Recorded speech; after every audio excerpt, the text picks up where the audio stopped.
Blessed are those who are pure in heart, for they will see God. Matthew 5:8.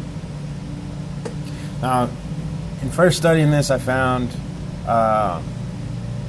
it taught a lot that this meant the honest in heart, the contrite heart. But in studying this word in the language that Jesus would have spoken in Hebrew, I found the earliest word in that language used for pure would have been zakak. And that's a word that means to make clean or transparent. Not being transparent or to be clean, but to be made clean or transparent. And it stems from a word, a root word meaning, the word is zek, and it means to purify by fire, or a word used in Psalms meaning refined. A specific passage, the psalmist says, every word of God is refining.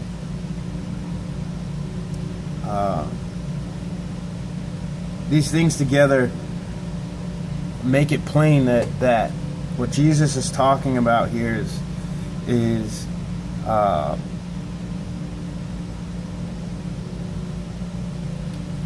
a heart that has been transformed, changed, to make clean. Other words, barar means to examine or purge out, to surrender, repair.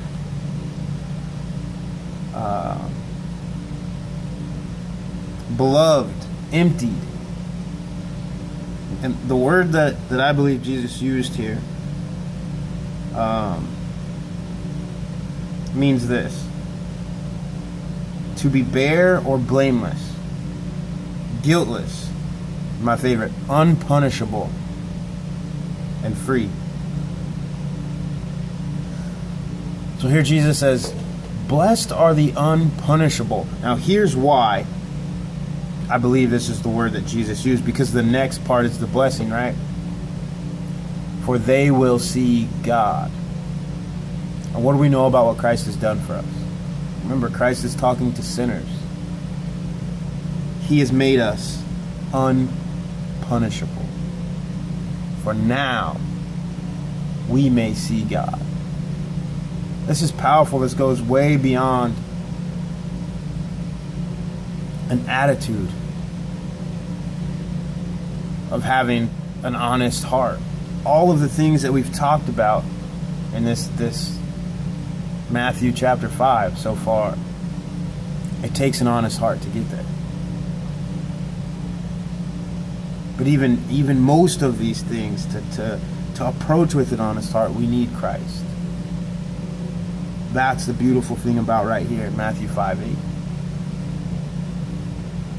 Blessed are the unpunishable, for they will see God. For what Christ has done for us on the cross has made us unpunishable in God's sight. That's why we can see Him. Now, let's move on to that second part. The Hebrew language doesn't actually have a word that means see.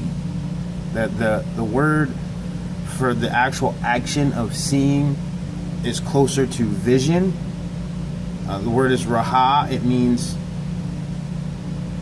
to behold, discern even, to meet or be near to. Now, what we know of the Hebrew language is that is the language of God's people.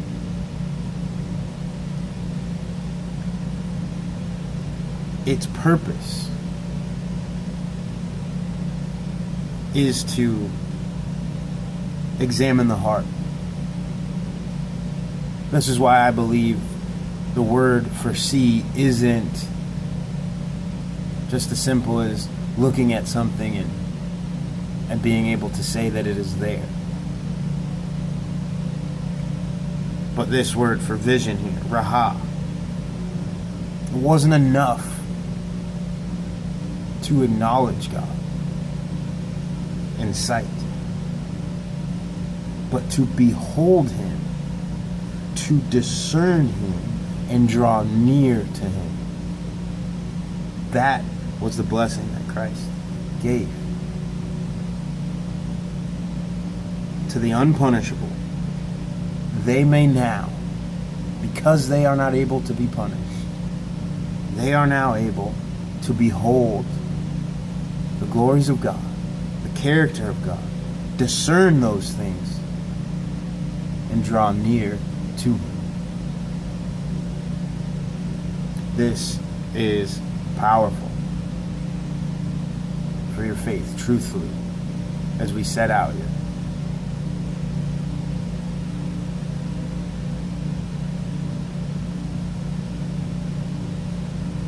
Now, in applying this unpunishable to our faith, to our lives,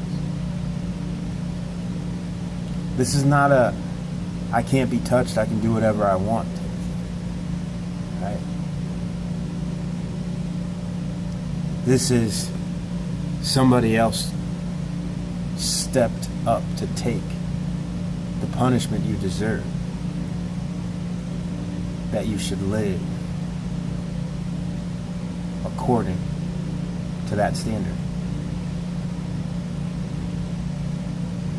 So as we apply this, we apply the knowledge that we are now unpunishable. This frees us to live for God by Christ in a way that no one could before He came.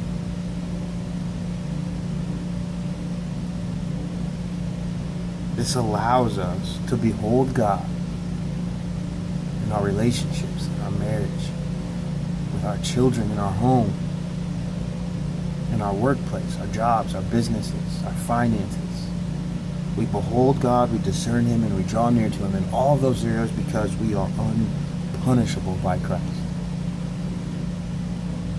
This is the message here in Matthew 5. This is the process of sanctification. This is the process of knowing Him and living out your faith. This is necessary. Absolutely necessary that we understand this. We are unpunishable by Christ, that we may now discern and behold the glories of God and draw near to Him. We may see Him. God is love. Be blessed.